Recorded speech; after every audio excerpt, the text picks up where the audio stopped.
Hey, Michael Church, Crawl Space Ninja. We've got a great question from Paul in Louisiana. So what comes first, the vapor barrier or the dehu? Stay tuned.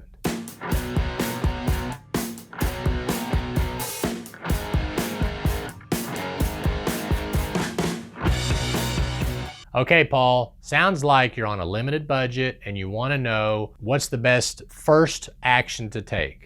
Installing a dehumidifier to control moisture to lower humidity, or putting in the vapor barrier to control moisture to lower humidity. Well, here's a little tip. Vapor barriers alone are not sufficient enough to control moisture to lower humidity. They will help, but if you're talking 80% humidity in the crawl space, it may lower it a couple of points.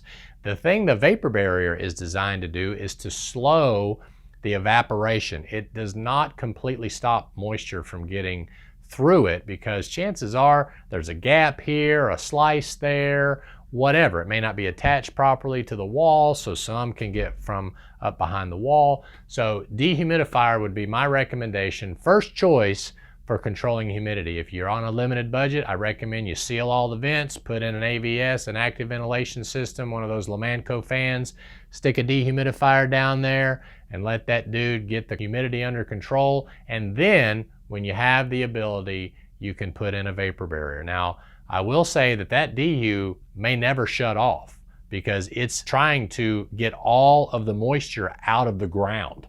So as your ground takes on moisture, the dehu will cause that moisture to evaporate, which is going to get replaced by more moisture. So it may run all summer, but I would still go with the dehumidifier first to dry out the wood and control moisture in the crawl space. Great question, Paul. Thanks again for watching. Make it a happy and blessed day. We'll see you later.